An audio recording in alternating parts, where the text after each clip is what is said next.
2 సంవత్సరాల తర్వాత కాశీ నుండి ఇంటికొచ్చిన భర్త తన భార్య ఒళ్ళో పాపను చూసి అనుమానం పడ్డం వల్ల పాపతో సహా శిలగా మారిపోయిన ఒక దేవత కథ ఇది. 400 ఏళ్ల క్రితం పెద్దమల్లమ్మ అనే ఊర్లో మాచేనమ్మ అనే అమ్మాయి ఉండేది. చిన్నప్పటి నుండి లక్ష్మీదేవి భక్తురాలు. ఈమె మనసులో ఏమి కోరుకుంటే అది జరిగిపోయేది. కొన్నాళ్లకి మాచేనమ్మకి పెళ్లయింది. ఆమె భర్త ఆశ్రమంలో గురువు గారి దగ్గర శిష్యుడిగా పనిచేసేవాడు. ఒకరోజు ఆ గురువు తన శిష్యులతో కలిసి కాశీ యాత్ర చేయడానికి బయలుదేరతాడు. మాచేనమ్మ భర్త, నేను కాశీ పుణ్యక్షేత్రానికి వెళ్లి వస్తాను, నువ్వు జాగ్రత్తగా ఉండని చెప్పి వెళ్తాడు. అప్పుడు మాచేనమ్మ 1 నెల గర్భిణి. ఈ విషయం తన భర్తకి చెప్పలేదు. 2 సంవత్సరాల తర్వాత కాశీ నుండి తిరిగి వచ్చిన భర్త తన భార్య ఒళ్ళు పాపను చూసి ఎవరి పాపని అడుగుతాడు. మన పాపే అని చెప్తుంది. ఆ మాటలు తన భర్తకి నమ్మబుద్ధి కాక మాచేనమ్మని తన తల్లి ఇంటి దగ్గర వదిలేద్దామని తీసుకెళ్తాడు. దారిలో ఆ పాప ఎలా పుట్టింది అని అడుగుతాడు. తన భర్త అనుమానిస్తున్నాడని గ్రహించి అది తట్టుకోలేని మాచేనమ్మ పంచభూతాల సాక్షిగా నన్ను భూదేవి ఐక్యం చేసుకోవాలని కోరుకుంటుంది. వెంటనే ఆ పాపతో పాటు భూమిలోకి ఐక్యమైపోతుంది. శిరస్సు దాకా భూమిలోకి వెళ్ళిపోతుండగా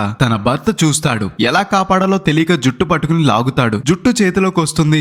ఆమె శిలలా మారిపోతుంది. భర్త భయపడి జుట్టు విసిరేసి పారిపోతాడు. జుట్టు పడిన చోట తరువాత ఒక పెద్ద చెట్టు మొలిచింది. అలా మాచేనమ్మ ఆ ఊరి దేవతగా మారి కోరిన కోరికలు తీర్చింది. మాచేనమ్మ కల్లోకి వచ్చి తనకి ఎండా వాన పడే విధంగా తాటాకు శిఖరం ఉండే గుడి నిర్మించమని కోరింది. అందుకే ఎక్కడ లేని విధంగా ఈ గుడి నిర్మాణం ఉంటుంది. మాచేనమ్మ పాపని ఎత్తుకుని శిలలా మారిపోయి భూమిలో ఐక్యమైన విగ్రహం మనకి కనిపిస్తుంది. ఈ గుడి వెస్ట్ గోదావరి ఆచంట మండలం పెద్దమల్లం అనే గ్రామంలో ఉంటుంది. ఇలాంటి మరిన్ని వీడియోస్ కోసం గోదావరి స్టేషన్ ని ఫాలో అవ్వాలి మరి.